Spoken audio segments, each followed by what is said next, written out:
Hola, excelente tarde a todos los que nos ven y nos escuchan. Estamos aquí con el doctor Edgar Aguilar Sandoval, especialista en urología y trasplante renal. Vamos a una pausa comercial y ya regresamos para platicar con calmita con él. Panadería Santiago. Pasteles, pambazos, bolovanes, hojaldras y panecillos. Servicio de horneado de pavos, pierna y jamón. Olmedo número 56, Fraccionamiento Reforma, Veracruz, Veracruz. Teléfonos 935-5541 y 2291-03-7758. Panadería Santiago, el pan del buen gusto.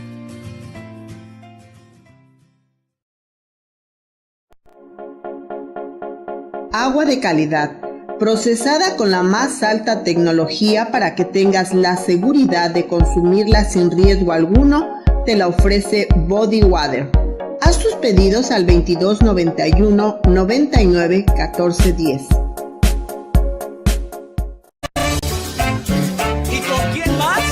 ¡Con el Flamazo Musical de México! Amigos de Teleradio Cambio Digital, les invito a escuchar el Flamazo Radial, la música de sus amigos los Flamers, los jueves a las 20 horas y los domingos a las 10 horas a través de cambiodigital.com.mx.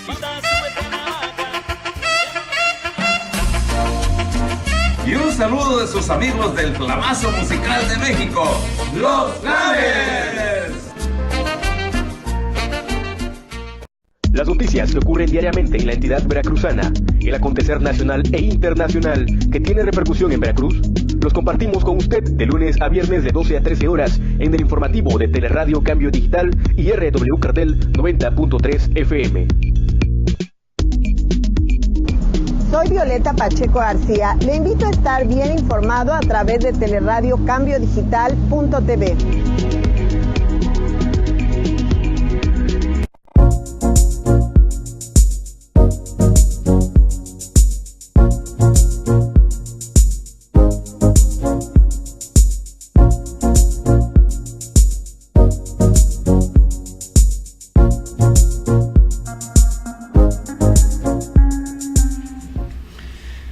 Hola, regresamos, estamos con el doctor Edgar Aguilar Sandoval, especialista en urología y trasplante renal. Pues muy buenas tardes, excelente, gracias. Muchas gracias por estar aquí, por haber aceptado la invitación, muy interesante lo que vamos a platicar hoy. Primero vamos a hablar un poquito de la urología y ya luego nos dedicamos a lo que es sí, lo tuyo, el trasplante renal. Bueno, primero que nada, ¿dónde estudiaste tu carrera de medicina?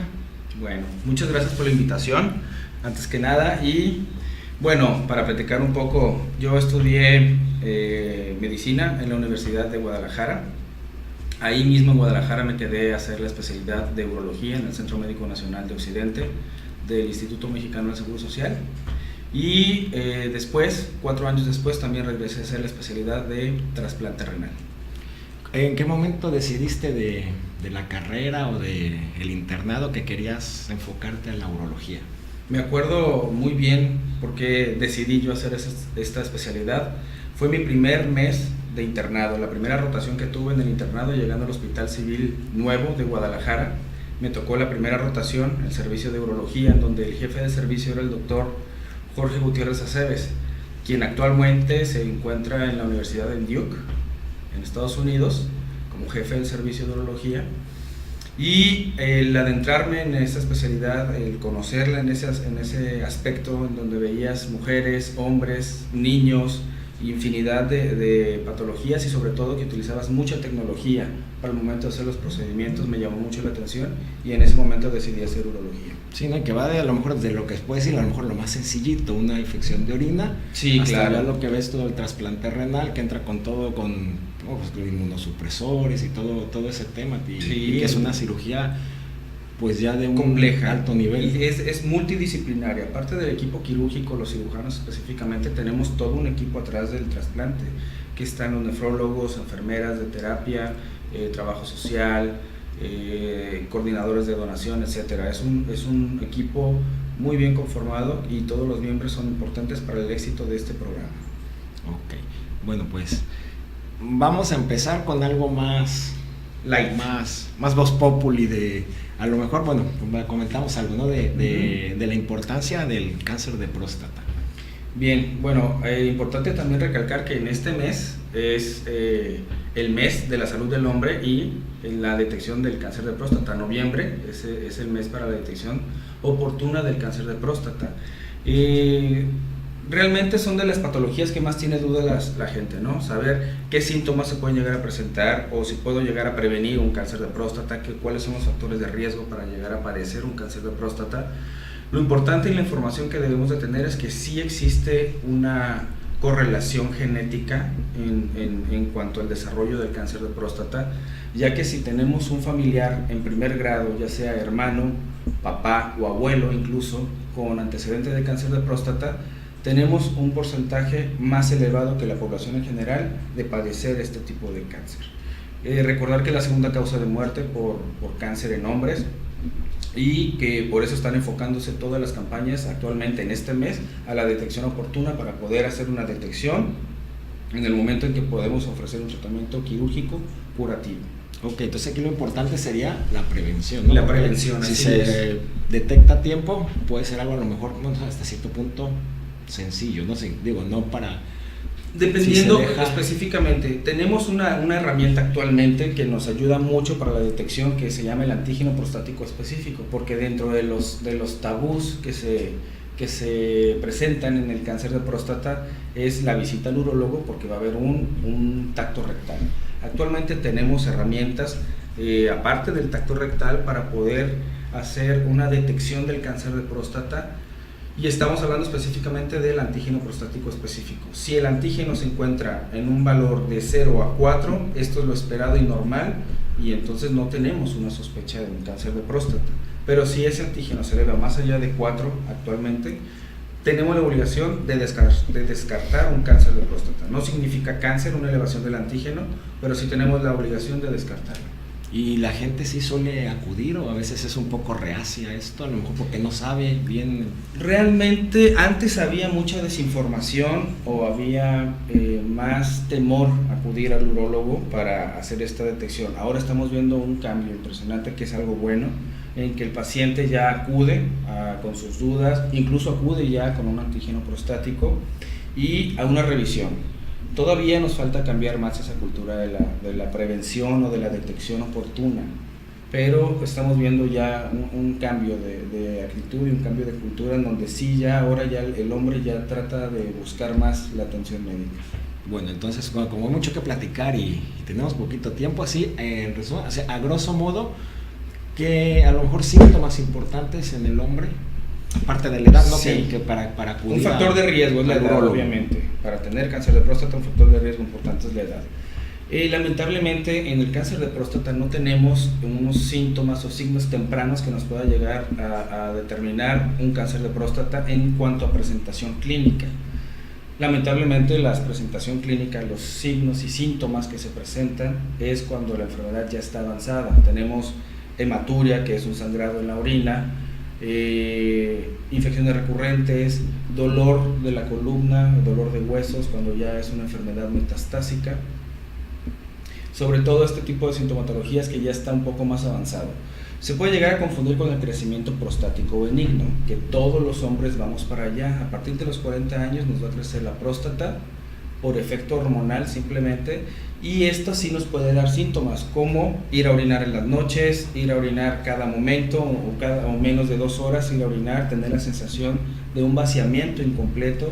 Estos son síntomas de vaciamiento y pueden llegar también a presentarse en el cáncer de próstata, aunque son muy inespecíficos. Ok, entonces bueno, más que nada aquí recalcando la prevención y... Sobre todo la atención, buscar la atención temprana y la detección a través del antígeno prostático en hombres mayores de 40 años, si hay antecedentes de cáncer en familia, o arriba de los 45 si no hay antecedentes. Y a partir de los 40, 45 años, ¿cada cuánto recomendarías tú asistir al urólogo? El antígeno prostático se recomienda para detección y escrutinio del cáncer de próstata es 1 vez al año. Con esa atención, si el antígeno se encuentra dentro de parámetros normales y no hay sintomatología, no es necesaria la visita al urólogo. Si hay un cambio en el número en la cantidad de antígeno prostático, es el momento de acudir al urólogo. Es decir, un ejemplo, si el año pasado tenía un antígeno de 1.5 y este año tengo un antígeno de 2.5, es momento de acudir al urólogo para ver por qué posiblemente se debió esa elevación del antígeno. Ok, bueno, que son tips ahí que a lo mejor la persona sin necesidad de ser médico puede exacto, para ir viendo, pues sobre todo la información a la población en general para ayudar a que tengan más atención en este aspecto, ¿no? Ok, bueno, algo más que agreguemos Bueno, en cuanto al cáncer, en cuanto al cáncer masculino, aprovechando este mes del cáncer, en la detección de la oportuna del cáncer en hombres, tenemos que tener especial atención también en el cáncer de testículo, que es en pacientes jóvenes, de los 15 a los 30 años es la edad pico para presentar cáncer de testículo, y antecedentes también de cáncer de vejiga, antecedentes de cáncer de pene. Estos 4 cánceres son los principales de detección en este mes de noviembre, y atención de la salud en general del hombre, que conforme va avanzando la enfermedad de hiperplasia prostática o el cáncer, también como van aunado a la edad, se presenta tanto disfunción eréctil como deficiencia de testosterona. Okay. ¿Sí? Bueno, ahora un poquito también más importante del cáncer de vejiga, ¿no? Aparte sí. del fumar, ¿qué factores de riesgo más? Realmente el factor de riesgo que más está asociado al desarrollo del cáncer de vejiga es el tabaquismo, efectivamente. Tenemos que a partir de los 50 años, entre los 50 y 60 años, si un paciente llega a presentar un cuadro de hematuria o sangrado a través de la vía urinaria, tenemos la obligación de descartar un cáncer de vejiga, porque se presenta más en este tipo de pacientes con antecedentes de tabaquismo y arriba de los 50 a 60 años. ¿Y algún método o para detectar antes de que a lo mejor ya... Sabemos el antecedente, a través de la historia clínica podemos hacer algunos hallazgos, pero sobre todo el diagnóstico se va a hacer a través de un procedimiento endoscópico, donde vamos a hacer una revisión por dentro de la vejiga, una cistoscopía, y vamos a tomar una biopsia. Ese pequeño pedacito del tumor que encontramos dentro de la vejiga lo mandamos a estudiar a patología y nos va a dar el resultado, si es un tumor que incluso es superficial o puede ser invasor a la muscular, y ahí ya los tratamientos van a cambiar enormemente dependiendo de la clasificación del tumor. Se volvemos a lo mismo, de lo de siempre, ¿no? Sí, empezamos en detección temprana para poder ofrecer un tratamiento curativo. Si hacemos la detección oportuna, podemos ofrecer este tipo de tratamientos a través de cirugías radicales, que es extirpar la vejiga completa, hacer una vejiga nueva con intestino, o en el caso de cáncer de próstata, extirpar la glándula completa y hacer una anastomosis o unir la vejiga con la uretra directamente. Entonces también hay personas que llevan toda su vida fumando, también a lo mejor sería... Sobre todo, eso hay que tener especial atención en la detección del cáncer. A lo mejor no se menciona tanto como el de próstata, pero también a lo mejor sería acudir también, ¿no? Para una sobre todo temprana. Ver detecciones en el examen general de orina podemos encontrar eritrocitos o hematuria microscópica que no se puede apreciar a simple vista, y esto nos puede orientar hacia un diagnóstico de cáncer de vejiga. ¿Sí? Ok. Bueno, luego a lo mejor otra cuestión también importante, no sé, la litiasis, algo que es también frecuente, ¿no? Bueno, sí, sobre todo aquí en el estado de Veracruz, por las tasas de incidencia que existen, estamos en una zona endémica, obviamente por el calor, por la situación geográfica, y afortunadamente tenemos todas las herramientas para poder hacer un diagnóstico y ofrecer un tratamiento oportuno dependiendo de la localización, del tamaño de las piedras, porque podemos encontrar litiasis dentro del riñón, litiasis en el uréter, que es el tubo que conecta el riñón con la vejiga, y litiasis dentro de la vejiga. Obviamente, dependiendo de la presentación clínica, es el tratamiento que se va a ofrecer. ¿Y factores de riesgo para la litiasis? ¿Qué sería más bien la alimentación? La verdad, lo único que tenemos de antecedentes, existen antecedentes de enfermedades intrínsecas que pueden desarrollar litiasis, que son las hiperuricemias y algunos trastornos metabólicos específicos, pero la única manera que tenemos de prevenir la formación de piedras, y que está demostrado científicamente, es a través de líquidos, ingesta alta de líquidos. Un paciente que tiene 1,70 de estatura, 70 kilos de peso, debe tomar 2 litros y medio de agua, de líquidos claros al día, para prevenir la formación de litiasis. Y aún así existe el riesgo si tienes carga genética para desarrollar litiasis. ¿Y cuándo sería lo mejor en un paciente? Digo, a lo mejor va por un cólico, ¿no? Ponen para el dolor ya, pero ya para pasar a lo mejor, no sé, otro tratamiento como cirugía. Es que depende del tratamiento, depende de la localización de la piedra, es el tratamiento que vamos a ofrecer. Obviamente la resolución del cólico renal, y los pacientes que han tenido ya una litiasis saben lo que es un cólico renal. Es el tipo de dolor de los más intensos que tenemos, y cuando se presenta este tipo de molestias o este tipo de dolor, la urgencia es resolver el dolor. No vamos a resolver en ese momento la extracción de la piedra, sino quitarle el dolor. Y a partir de ahí tenemos que hacer el diagnóstico certero de ver cuántas piedras son, qué tamaño tienen y dónde están localizadas para poder ofrecer un tratamiento. Afortunadamente actualmente ya no hacemos cirugía abierta para extracción de litos, todo lo podemos hacer de manera endoscópica, ya sea por abajo, con una ureteroscopía, o retrógradamente a través de una cirugía percutánea directamente en el riñón, sin herida. Entonces también, ¿no? Que se ha avanzado mucho y que hay afortunadamente, y fue una de las causas por las que yo me incliné. A mí todavía sí me tocó, a lo mejor, exactamente, cuando estaba pues, en la carrera, en los últimos años, en el doctor Michelis, me acuerdo. George Michelis. Que todavía entré a alguna cirugía con él de litiasis, que abrías todo, claro, un riñón lleno de... En mi formación también me tocó cirugía abierta de riñón, pero afortunadamente actualmente ya la mayoría de los casos, 95% los podemos resolver endoscópicamente, sin necesidad de abrir. Perfecto. Pues también, ¿no? Para que la gente sepa y también... Sí, sobre todo porque hay muchas dudas respecto incluso también a lo que se dedica el nefrólogo y el urólogo, especialistas del riñón. Remarcar que el nefrólogo es el especialista en la función del riñón. Cuando hay un paciente que todos sabemos que está en diálisis, hemodiálisis, o que requiere diálisis o hemodiálisis, es porque tiene una falla del riñón, y el encargado de tratar este tipo de pacientes es el nefrólogo.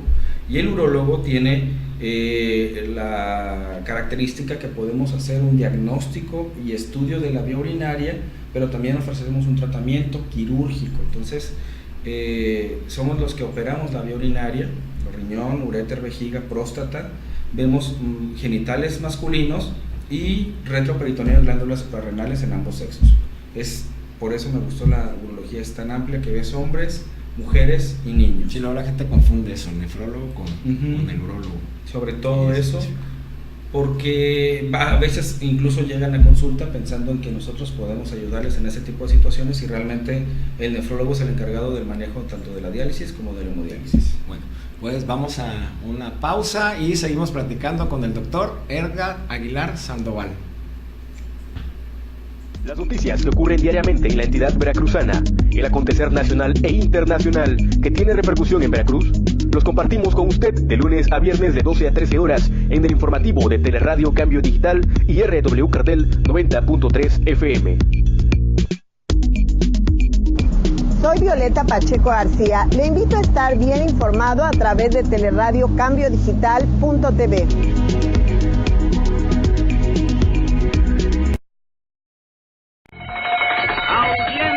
Pública. El tremendo juez de la tremenda corte va a resolver... Audiencia pública. El tremendo juez de la tremenda corte va a resolver tremendo caso. Con arma de niño. Lo que usted tiene se llama abundancia de almanaque. Póngase 10 pesos de multa por ese diagnóstico. Pero si no soy yo, señor juez. No dejes de escuchar la tremenda corte de lunes a viernes a las 9 de la mañana, aquí en Teleradio Cambio Digital. Un toldo a La Habana. Bueno, quizás. G-Coffee, café de altura. Venta de café molido y en grano. Galletas, bombones, licor y crema de café. Visítanos en calle 6, número 307, Colonia Centro, Córdoba, Veracruz.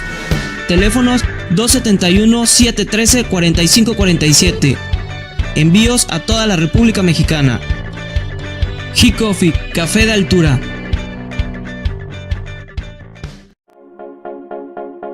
Agua de calidad, procesada con la más alta tecnología para que tengas la seguridad de consumirla sin riesgo alguno, te la ofrece Body Water.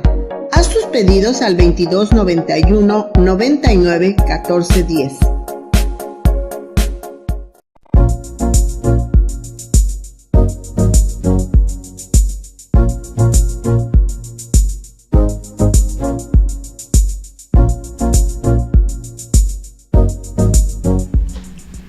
Bueno, volvemos, estamos platicando con el doctor Edgar Aguilar Sandoval, especialista en urología y trasplante renal. Hoy ya habíamos hablado un poco de lo que era el cáncer de próstata, la detección temprana, lo de la litiasis, un poquito de importancia, ¿no? También del cáncer de vejiga, también del diagnóstico, la prevención y pues no sé, ahorita a lo mejor otro tema más así que se vea mucho aquí en Veracruz, por ejemplo, que sea frecuente, importante de pues mencionar. Frecuente por frecuencia el virus del papiloma humano, que es un tema realmente que está tiene mucho tiempo, iba a ser de moda, pero ya tiene mucho tiempo en que estamos viendo gran cantidad de pacientes que tienen enfermedad activa. Sabemos que hay estudios en los que dicen que desde un 60, un 70 hasta un 80% de los mexicanos vamos a ser portadores asintomáticos de algún tipo de virus, de los cuales existen más de 120, 140 subtipos ahorita del virus del papiloma humano. Y vamos a llegar a presentar enfermedad activa en muchas situaciones que estamos viendo actualmente. Por eso podemos ofrecer un tratamiento actualmente a base de láser, tratamiento láser para eliminación de lesiones del virus del papiloma humano, en donde se garantiza hasta un 96% de éxito de la erradicación total de las lesiones del virus. Es un tema que está muy actual, que vemos en las dudas que presentan en los foros para pacientes en urología, junto con otro tema que es muy escabroso, tanto en el diagnóstico como en el tratamiento, que es la prostatitis.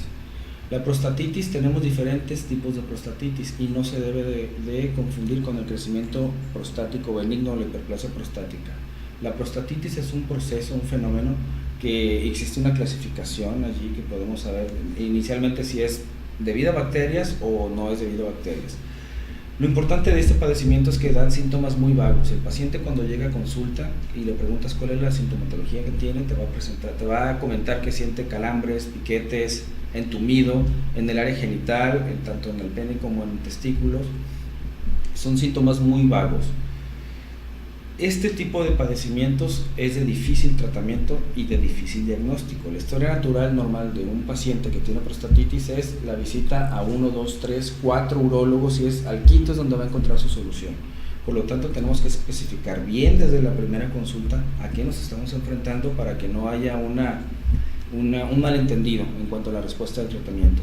Y dependiendo de las terapias que tenemos que ofrecer, vamos a ir viendo la respuesta que va a tener el paciente. Si no, tenemos que cambiar de terapia. Incluso podemos llegar ya en últimas instancias hasta cirugía en pacientes jóvenes únicamente por dolor de este tipo de la prostatitis. Es un tema que también está muy de moda y que tenemos que tener por lo menos estos datos para buscar ayuda con la persona correcta, porque como son signos y síntomas muy vagos, no los identificamos como de vía urinaria. Sí, que puede ser a lo mejor un diagnóstico erróneo, ¿no? Se puede hacer con colon, se confunde con colitis, con el colon espástico, colon irritable y alguna otra enfermedad en mujeres. Incluso puede haber la enfermedad pélvica inflamatoria que da síntomas similares. Y una prostatitis bien tratada, más o menos ¿en cuánto tiempo tiene que ser uno constante para...? Sí, la verdad es que el tratamiento es muy importante, el apego que va a tener el paciente, tanto a las medidas generales, que son eliminación de alimentos irritantes, condimentos fuertes, picantes, café, bebidas alcohólicas, todo lo que irrita la mucosa del colon va a irritar a la próstata, y en este proceso de prostatitis tenemos que eliminar estas sustancias irritantes para ayudar al tratamiento, a la disminución de la inflamación de la próstata. Aparte de estas medidas que son permanentes, el tratamiento, si es bacteriano, inicialmente tenemos que dar un mes de tratamiento a dosis completa para eliminar la bacteria que se aloja en la próstata. La próstata la protege mucho el cuerpo, no es fácil que se infecte, por lo tanto el tratamiento para erradicar una infección también tiene que ser agresivo y largo, un mes. Si damos un tratamiento para prostatitis por 15 días, lo único que vamos a hacer es hacer esa bacteria más resistente y no vamos a eliminar la infección. Entonces, si es bacteriana, un mes. más los tratamientos de sintomatología, que ese se puede extender hasta 3 meses. ¿La bacteria más frecuente ahí? Las bacterias más frecuentes son enterobacterias, E. coli, Klebsiella, Enterococcus, sobre todo.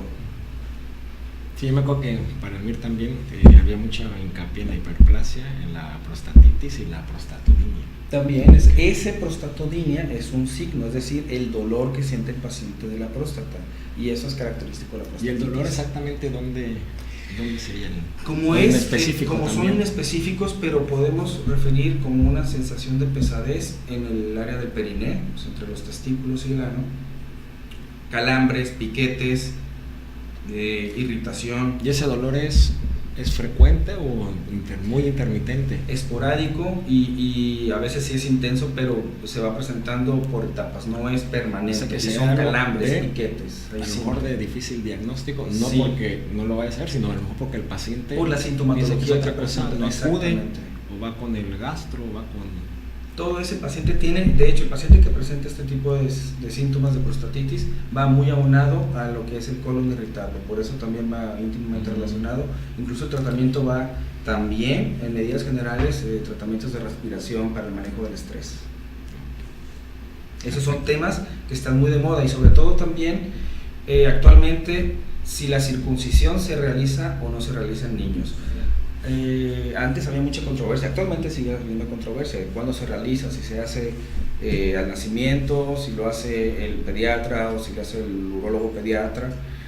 La verdad es que actualmente la decisión queda para el médico tratante y para los padres, porque el estar circuncidado antes de la vida sexual activa te confiere una protección contra la infección del virus del papiloma humano y del VIH desde un 50 hasta un 60%.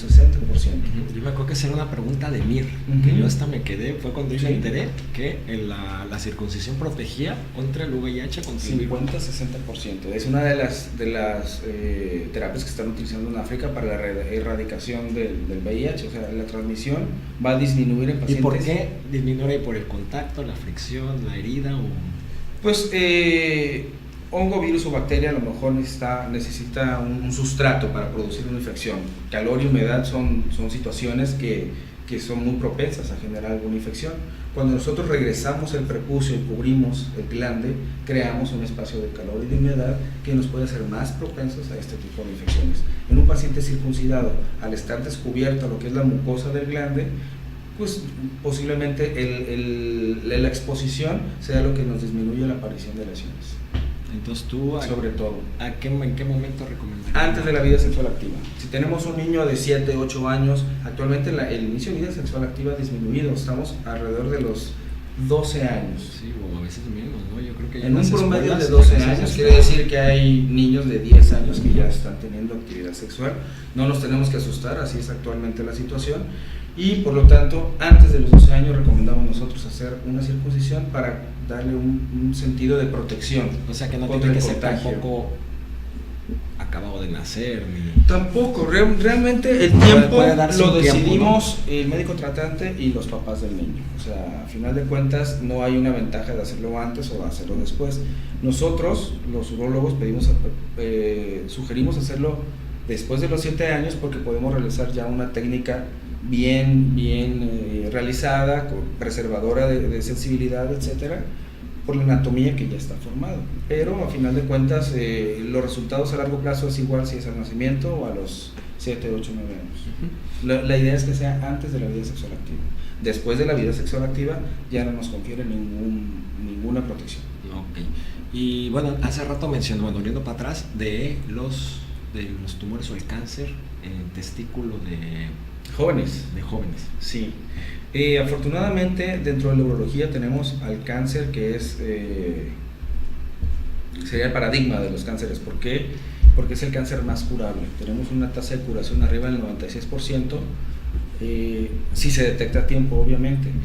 Lo más importante de este tema es remarcar que es un cáncer que se da en pacientes jóvenes. La tasa de mayor incidencia es a la edad de los 15 a los 35 años. ¿Cuáles van a ser los síntomas que va a presentar el paciente? Muchas veces se percata incluso la pareja que hay un cambio tanto en la consistencia, que es lo más importante, o sea, de ser una consistencia relativamente blanda, se hace una consistencia ya más dura, más firme. Y a veces puede haber un aumento de tamaño, pero no es necesariamente. Entonces la detección se hace por ultrasonido y regularmente va aunado a un golpe o un traumatismo, por el cual el paciente acude a hacerse ese ultrasonido y en ese ultrasonido se hace la detección del cáncer. Ok, pero que el cáncer ya está ahí, ¿no? Y ya está ahí. Y por él podemos hacer, afortunadamente, como te decía, tenemos el paradigma del cáncer, que es el cáncer que más se cura, ofreciendo un tratamiento quirúrgico y a lo mejor posteriormente, dependiendo de la estirpe del tumor y del grado de agresividad, se puede ofrecer después de la cirugía un tratamiento a base de quimioterapia, 2 ciclos, y con eso también aseguramos una tasa de éxito arriba del 96% de curación del cáncer. ¿Cuál sería el tipo de cáncer aquí en Veracruz, por ejemplo, más frecuente de testículo? Pues el cáncer más común de todos es el seminoma clásico, ese es el cáncer más común. Y que también se detecta a tiempo, sí, va a ser también importante, es ¿no? Pero existe ya combinación histológica, o sea, podemos encontrar coriocarcinoma en la misma tumor, en el mismo testículo, encontrar varias estirpes etiológicas del tumor. Al final de cuentas, el tratamiento es quirúrgico y posteriormente quimioterapia. Entonces, como comentabas, 2 ciclos de quimioterapia con BEP, en teoría eso ya se manejaría con oncología médica también. Y ver el seguimiento posterior, porque te da mucho crecimiento ganglionar. Únicamente. Esos son los temas que a mí que quería tratar, sobre todo porque prostatitis no tenemos mucha información. Actualmente incluso seguimos estudiando los urólogos el tema y las dudas que existían sobre si se hace la circuncisión en niños o no. Muy bien, sí. Bueno, pues antes de pasar vamos a ir a una pausa comercial y regresamos para hablar ya 100% de trasplante renal. Vamos a una pausa y regresamos con el doctor Edgar Aguilar Sandoval, especialista en urología y trasplante renal. Panadería Santiago. Pasteles, pambazos, bolovanes, hojaldras y panecillos. Servicio de horneado de pavos, pierna y jamón. Olmedo número 56, Fraccionamiento Reforma, Veracruz, Veracruz.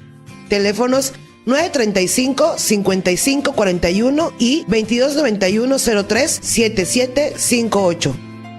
Panadería Santiago, el pan del buen gusto.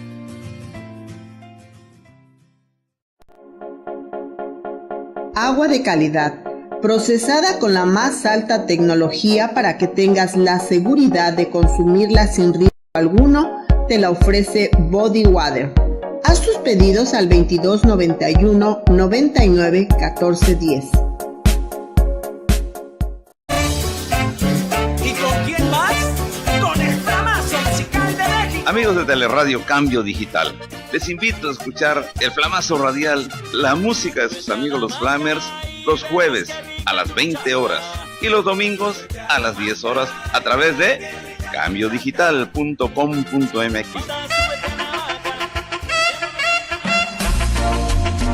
Y un saludo de sus amigos del Flamazo Musical de México, Los Flamers. Las noticias que ocurren diariamente en la entidad veracruzana, el acontecer nacional e internacional que tiene repercusión en Veracruz, los compartimos con usted de lunes a viernes de 12 a 13 horas en el informativo de Teleradio Cambio Digital y RW Cartel 90.3 FM. Soy Violeta Pacheco García. Le invito a estar bien informado a través de Teleradio Cambio Digital.tv. ¿Qué tal amigos? Soy Manuel Hoyo, conductor del programa Tips Empresariales.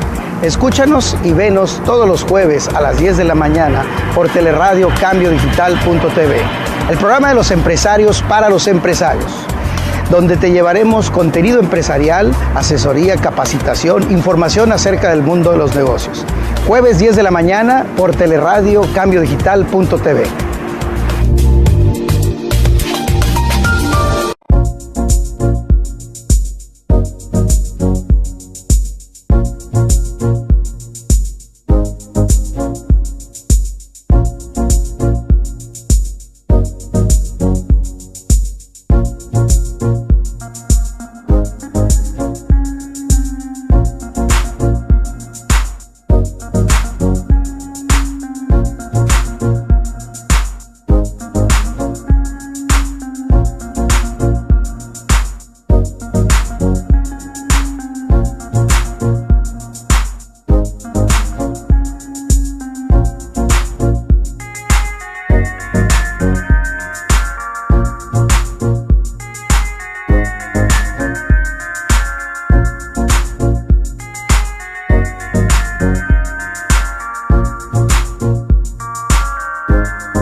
Seguimos con el doctor Edgar Aguilar Sandoval, especialista en urología y trasplante renal. Bueno, pues ahora vamos a hablar ya de lo bueno, trasplante renal. Bueno, comentabas, ¿no? Que después de hacer la especialidad de urología, hiciste un año más de trasplante renal. ¿Ese dónde lo hiciste, me decías? Hice la especialidad de trasplante en el hospital en Guadalajara también, que es un hospital pionero, es un hospital líder en trasplante de riñón a nivel América Latina. Es el hospital que más se trasplanta riñón, arriba de 300 trasplantes al año. Aquí en Veracruz tenemos un equipo de trasplante también, que estamos entre los primeros lugares a nivel nacional. Hay que recordar que el trasplante para nosotros actualmente es el avance más importante en la medicina, es tener la oportunidad de regresar un bienestar, la salud, a través de trasplante de un órgano. Y todo se basa actualmente en evitar el rechazo de este órgano a través de la inmunosupresión. Como hemos comentado hace rato en términos generales, el trasplante de riñón es un procedimiento que requiere un equipo multidisciplinario. Tenemos terapia intensiva, tenemos nefrólogos que ya tienen orientación en trasplante de riñón, tenemos urólogos, cirujanos de trasplante, enfermeras de terapia, trabajo social, coordinadores de donación. Es un equipo muy grande para poder ofrecer un resultado óptimo como lo estamos teniendo actualmente aquí en Veracruz. ¿Y cuánto tiempo tienes ya aquí en Veracruz haciendo ya? Bueno, el trasplante yo empecé en el 2015 ya a hacer ya los trasplantes aquí en el hospital, y el programa ya tiene mucho tiempo, el programa tiene funcionando ya mucho tiempo. Actualmente dentro del equipo que tenemos en trasplantes, el doctor Gustavo Martínez Mier, que es el encargado de la edición de la Revista Mexicana de Trasplantes, es un cirujano. Está en el general. También está en el general, también está encargado del programa de trasplantes del general, y la verdad es que es un doctor que ha impulsado mucho este tipo de tratamientos, de trasplantes en el estado. Y actualmente ya tenemos 13 cirujanos de trasplantes, somos ya, aparte del doctor Gustavo, que estamos dentro del equipo aquí en Veracruz, y que estamos ya cumpliendo las metas, y estamos dentro de los primeros 4 lugares a nivel nacional. Dependiendo de la meta, incluso por número de nuestra unidad, estamos en primer lugar. ¿Cuáles son los procesos para que tú llegues a operar un trasplante? Desde la lista de espera, todo cómo procede. Sí, existen muchas dudas, y es lo que queremos también aclarar. La adición o el anexar a un paciente a lista de espera se hace a través de la coordinación de donación de órganos y tejidos. Aproximadamente, perdón. Sí. La lista de espera aquí en el estado de Veracruz, más o menos de cuántos es.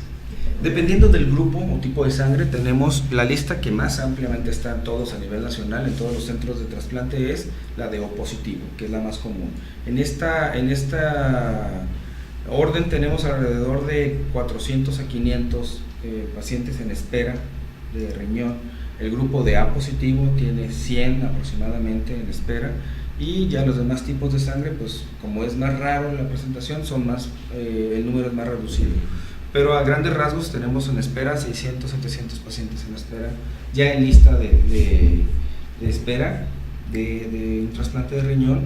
Pero también tenemos que recordar que todos los días vamos agregando un paciente a esta lista. Todos los días nos envían pacientes del estado de Tabasco, de diferentes zonas del estado de Veracruz, desde Poza Rica, Martínez de la Torre, hasta el sur, y no va así a la par la donación de órganos. Entonces la lista sigue creciendo, y no podemos incluso hacer mella ni mínimamente en esta. ¿Qué faltarían? ¿Hacer programas, hacer conciencia para esto de la pues ya tenemos mucho tiempo en este tipo de programas de difusión de información, de tratar de eliminar barreras, mitos que la gente a veces tiene por mala información, para tratar de promover y de impulsar más la donación de órganos. Existen muchos mitos y muchos temores de la población en general en cuanto al tráfico de órganos. Realmente nosotros, para poder hacer un trasplante de riñón, como te comentaba, es un equipo multidisciplinario que involucra a más de 30 personas, en un área súper especializada, con medicamentos súper especializados, que no se puede hacer en cualquier hospital o en cualquier clínica, ¿no? Entonces realmente tiene que haber estudios de compatibilidad que tienen su proceso, y el órgano no dura más allá de 24 horas. Entonces todo se tiene que conjuntar para poder tener un resultado óptimo. Entonces en este tipo de procesos queremos darle la certeza a la población que no existe este tipo de situaciones de tráfico de órganos, ¿no? Para que tengan más tranquilidad y más conciencia. Incluso los invitamos a que acudan al servicio y que pregunten las situaciones, las características y se informen bien de todo lo que es el proceso de donación y trasplante. Porque existe mucha duda. ¿Sí? Y, por ejemplo, si hubiera más conciencia, a lo mejor más abierta, se resolvería más. Pues sí, el tema de la donación es más cultural, entonces decíamos tratar de cambiar la cultura. La verdad lo que tenemos que hacer es difundir este tipo de informaciones, ver los resultados, tratar de difundir los resultados que tenemos después de un trasplante. Es impresionante ver un paciente que está en insuficiencia renal terminal, que está en su proceso de diálisis o hemodiálisis, cómo se va deteriorando tanto físicamente como emocionalmente.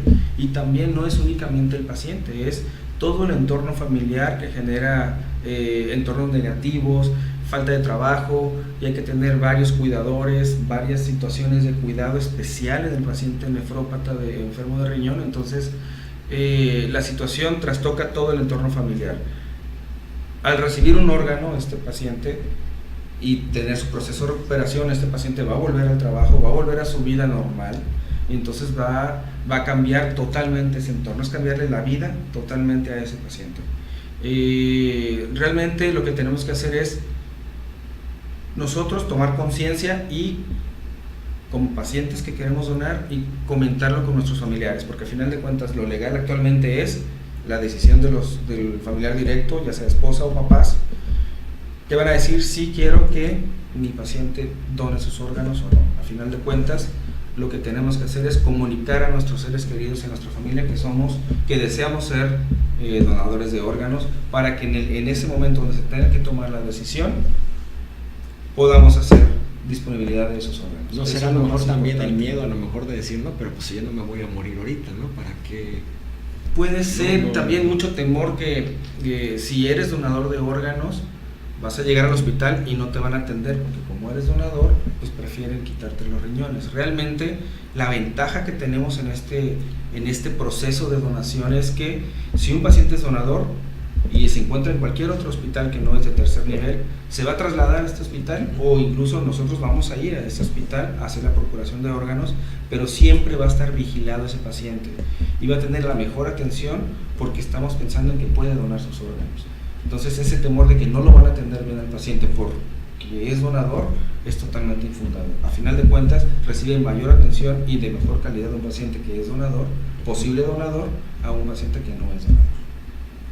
Los pacientes que más requieren ahorita o que están en lista de esperas, ¿qué sería? ¿Por nefropatía diabética o por otro...? Sí, pues hay que recordar que la enfermedad renal terminal o la insuficiencia renal, las principales causas son las enfermedades que están presentándose desde hace un tiempo para acá, que es la diabetes y la hipertensión. 30% de las insuficiencias renales se deben a diabetes y el resto son hipertensión y otro tipo de enfermedades. Puede ser malformaciones, riñones poliquísticos, enfermedades congénitas, nefropatías, pero el grueso de la enfermedad renal se lo lleva la diabetes y la hipertensión.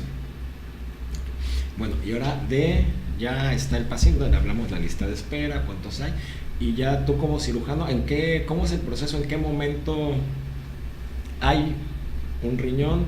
¿Cómo se le avisa a la persona? ¿Cómo se te avisa a ti? ¿Cómo lo recibes? Eso es importante también para que lo conozca la gente. Cuando se lanza el llamado de que hay disponibilidad de órganos, la última vez fue el equipo de trasplante se trasladó vía aérea. Vi uno en el Facebook, sí, ¿qué fue? ¿Como 3 días? 4 sí, días? Fue la semana pasada, el jueves de la semana pasada. En ese ejemplo, en esa situación, por ejemplo, se lanza el llamado o se lanza el aviso de que hay disponibilidad de órganos en esa ciudad, en Villahermosa, y se ponen a disposición para los diferentes grupos de trasplante del país. Por logística y por cercanía nos toca a nosotros como primera opción.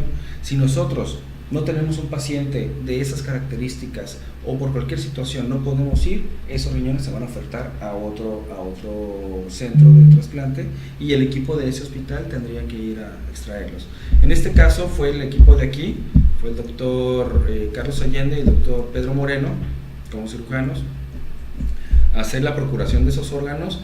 Se trajeron los 2 riñones y córneas, para trasplantarse aquí en 2 pacientes. La situación es que se lanza el llamado, se prepara toda la situación para hacer el traslado del equipo quirúrgico que va a hacer la extracción de los órganos, y a partir de ahí se viene ya toda una logística que va cronometrada. No podemos tardarnos más de 24 horas desde la extracción hasta que estamos poniendo los riñones.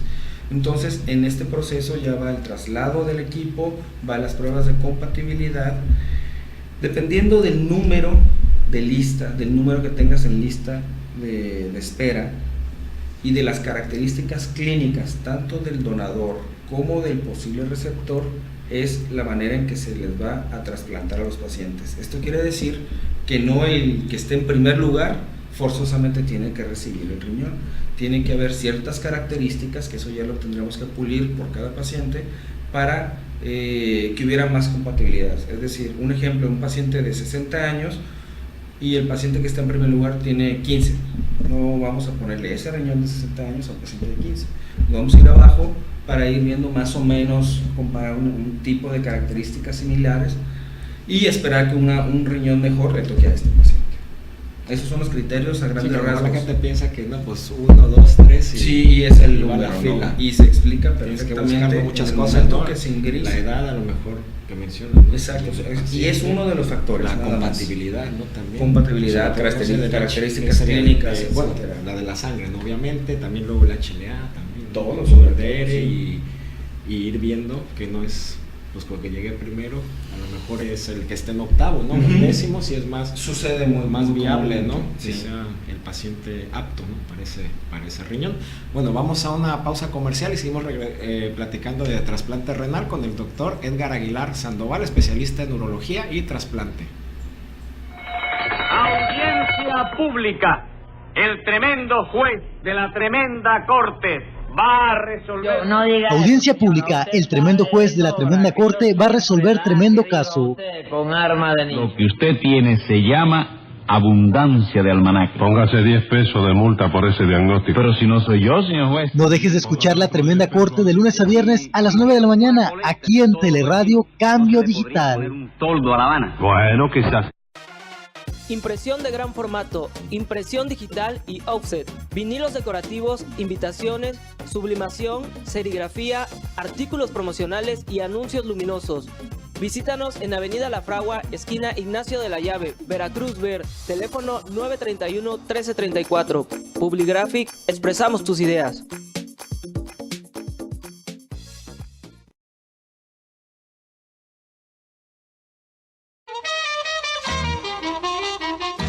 Hola amigos, les saluda Arturo Pitalúa, director musical de los veracruzanísimos Pregoneros del Recuerdo.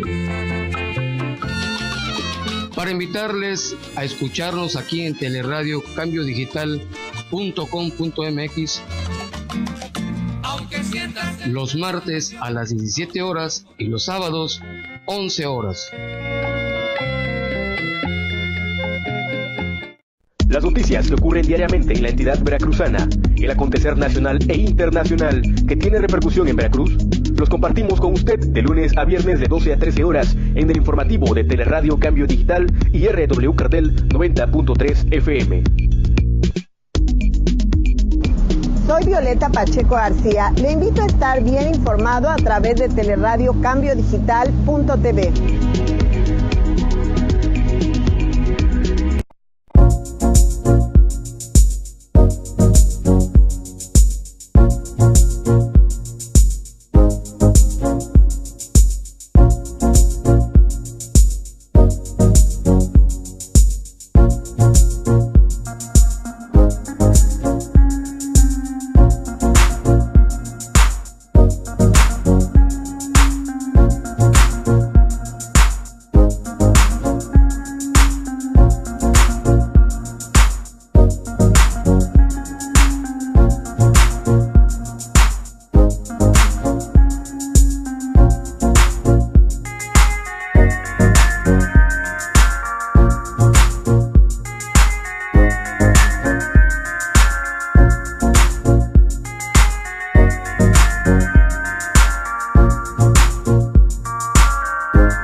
regresamos con el doctor Edgar Aguilar Sandoval, especialista en urología y trasplante renal. Bueno, comentábamos, ¿no?, de lo de las opciones, que no el primero es el que le va a tocar por cómo llegó a la fila, sí, ¿no? Que tiene que ver clasificación de características clínicas, de laboratorio, etcétera, para hacer esa compatibilidad y ponerle el riñón que más le corresponde a ese tipo de paciente. Ahora, cuando tú llegas a recibir el riñón, en su caso tuyo, el equipo que viene, ¿de qué consta más o menos? Lo que vino en la fotografía era una avioneta, ¿no? ¿Quiénes viajan ahí que vienen a entregarte Es el equipo de aquí, el equipo de trasplantes de aquí de Veracruz. De aquí mismo, van para allá. Va el equipo que le toca ir a procurar, regularmente viene y hace el trasplante. Como ya vemos más cirujanos en el equipo de trasplantes, afortunadamente, entonces ya podemos hacer diferentes roles. Por ejemplo, el equipo que va a procurar pues no realiza el trasplante, los que no vamos a procurar lo realizamos o viceversa. Afortunadamente en esta ocasión tuvimos una respuesta y un apoyo a nivel central, o sea, es decir, desde México, la dirección de la coordinación a nivel nacional de trasplante, nos apoyaron con el transporte aéreo de la ciudad de Veracruz a la ciudad de Villahermosa. Anteriormente habíamos tenido ya 2 procuraciones a Villahermosa y realmente por cuestiones de logística es más difícil, porque en puro traslado nos vamos a llevar 12 horas, es decir, 6 horas de ida y 6 de regreso, más el procedimiento quirúrgico. Entonces acortamos mucho el tiempo de viabilidad de los riñones y únicamente por trasplante. Entonces, por transporte. En esta situación que nos dieron el apoyo de la avioneta, la isquemia, es decir, el tiempo en el que se extrae el órgano hasta que se trasplanta, disminuyó enormemente, casi 10 horas. Sí, pues una cosa tan delicada, yo creo que eso debería ser como protocolo, ¿no? Ya, sobre todo, tener ya el apoyo, nos gustaría que tuviéramos el apoyo. Que más que nada, intentado muchas manera veces gubernamental, no sería un apoyo, no sería, bueno, yo lo veo así como una obligación, ¿no? Sí, sobre todo es que, mira, aparte de muchas situaciones, incluso políticamente también le puede beneficiar, o sea, te puedes, la promoción de mandar un equipo de trasplante de este estado a otro estado a traer órganos, es una información y es un hecho que debe de publicitarse para que la gente tenga más conocimiento y se meta más en porque no estás llevando cervezas en la... Sí, la verdad es que es un procedimiento, un órgano que es difícil conseguir, lleva un cuidado, ¿no? Con una preparación de años, de todo eso tiene todo su proceso. Y un paciente, ¿no? Lo más importante, que está esperando recibir un órgano para tener una calidad de vida.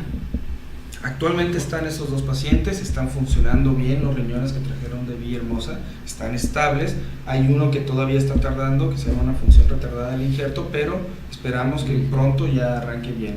Este es el ejemplo de que una sola donación puede cambiar la vida de 2 personas radicalmente.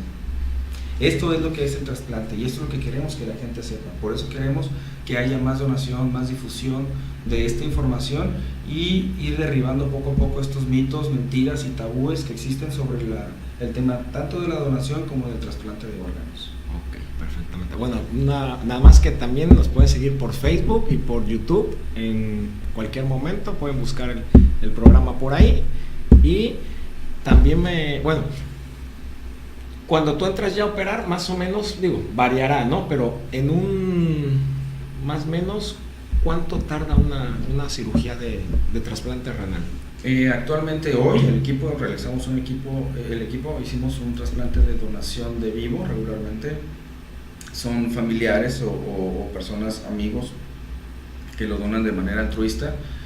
El proceso de la extracción del órgano en el donador vivo tarda alrededor de 3 a 4 horas, obviamente dependiendo de la situación clínica, es decir, que si tardamos 7 horas no significa que está mal, pero en promedio es 3 a 4 horas y el trasplante es más o menos lo mismo, puede ser de 2 hasta 4 horas en todo el procedimiento. Entonces estamos hablando que el trasplante, el procedimiento del trasplante de donación de vivo tarda alrededor de unas 6-7 horas. Eso es el promedio en lo que duramos quirúrgicamente hablando. Y a partir de ahí, pues en la recuperación, terminando la cirugía, el paciente pasa directamente a la unidad de terapia intensiva de trasplante de riñón y ahí veremos, dependiendo de la respuesta que va a tener y del seguimiento a través de laboratorios, cuándo va a ser la mejor fecha para el egreso a casa. Más o menos se quedan alrededor de una semana el paciente, de 6 a 8 días es lo que estamos promediando en estancia postquirúrgica después del trasplante de riñón. Okay. Y ya cuando te avisaron, por ejemplo, en el que hay ¿cómo te preparas tú? ¿O qué preparación llevas tú, tanto, no sé, física, mental, para entrar a un trasplante? Actualmente, afortunadamente, tenemos ya más donaciones por este tipo de programas que vamos difundiendo la información, y nos ha tocado ya hacer más procuraciones que en años pasados. ¿Cómo nos preparamos? Pues obviamente es algo, ser parte de esto es un orgullo, ser parte de esto es algo emocionante. Siempre en lo particular, y lo hemos platicado con los cirujanos del equipo de aquí, es emocionalmente, sobre todo, despedirte de tu familia, porque viajas, entonces siempre existe el riesgo de que suceda cualquier situación. A veces vamos en la madrugada, en coche, en ambulancia, y pues podemos sufrir cualquier situación. Es despedirte de tu familia, ir preparado mentalmente para hacer un buen trabajo, hacerlo rápido y bien, hacer la extracción y regresar con todo el equipo de trasplante y con ese órgano esperando ser trasplantado a una persona, sabiendo que eso le va a cambiar su vida. Eso es una satisfacción personal y una satisfacción que vemos como equipo. Estamos viendo nosotros todos los días esta mejoría clínica de un paciente que está en insuficiencia renal y es trasplantado hasta toda su evolución a una vida prácticamente normal. Esa es la satisfacción que nos llevamos nosotros después de todo este proceso que es complejo, que la logística también es compleja, pero que afortunadamente estamos haciendo un buen equipo, un buen trabajo el equipo que estamos trasplantando aquí en Veracruz. Por ejemplo, en lo que va de este año, ¿cuántos trasplantes has hecho? El número más exacto más no lo tengo. Yo creo que unos entre 20 y 30, no sé, más o menos. El total de la meta que nosotros tenemos en este hospital, en el centro médico en Veracruz, es de 100 este año, y yo creo que vamos a cumplir perfectamente la meta. De 2015 para acá aumentó impresionantemente la cifra, promediamos alrededor de 60, 70, y actualmente de 3 años para acá estamos arriba de 90. En 2016 tuvimos el pico más alto, que fueron 113, y esperamos que este año por lo menos cerrar con 100 trasplantes en total entre donador vivo y de cadáver. La ventaja es que este año también hemos tenido muchas donaciones de cadáver, lo que nos permite disminuir el número de pacientes en la lista de espera y aumentar el número total de trasplantes de nuestra unidad. Bueno, sí, para bastantes, ¿no? Para una cirugía de muy buen programa nivel, que también la gente no sabe, que en Veracruz tenemos un excelente programa, que estamos dentro de los 4 o 5 programas del Instituto Mexicano del Seguro Social en los primeros lugares, y lo que comentaba es que tenemos que recordar que más de la mitad de los trasplantes que se realizan a nivel nacional se realizan dentro del seguro. Entonces es la institución que más trasplanta, y dentro de la institución que más trasplanta en Veracruz estamos en un muy buen lugar. Y tú también eres parte fundamental, ¿no? Y de estar empujando, porque a lo mejor no todo se te da así de tal. Eso es lo que estar. Sí, también es lo que nosotros nos dimos cuenta, que era la necesidad de salir de las paredes del hospital para poder dar esta información y así poder ir cambiando este concepto. Sí, porque luego es una realidad, ¿no? Que en la medicina en México hay muchas carencias, pero yo también te conozco varias personas que dentro de esas carencias sus servicios funcionan. Sí, claro. Prácticamente al 100% y bien, pero pues también ellos tuvieron como tú que no sentarte a esperar porque no te va a caer, entonces tienes que buscar el apoyo, y sobre todo es que también institucionalmente también existe mucho apoyo al programa. O sea, eso es de reconocer, y es algo medular en este sistema de salud, el apoyo al trasplante de riñón. Bueno, pues un placer que hayas estado aquí. Muchas gracias por la invitación. Te conociendo primero del Facebook tal, y siempre me llamó la atención, ¿no? Que joven y ya con tanto trayectoria. Veo luego que hace 3 días, ¿no? Que vi lo de las fotos, ¿no? De la avioneta que recibes, que tal, y que estás al día, y un placer que hayas, ya te había invitado, ya habíamos quedado, pero me acuerdo que tuviste una emergencia ahí y te fuiste y ya, pero pues un placer. Muchas gracias. Y muchas gracias por la invitación. Que hayas estado aquí y tu disponibilidad. Gracias, un placer. Saludos a todo tu auditorio. Pues nos vemos el próximo jueves. Como les digo yo, si el cosmos quiere, que querrá. Muchas gracias. Ahí están mis teléfonos, mira, mi teléfono celular. Sí, ahí está, ahí lo habíamos puesto y pues ya saben, cualquier urólogo, aquí una excelente opción. Gracias.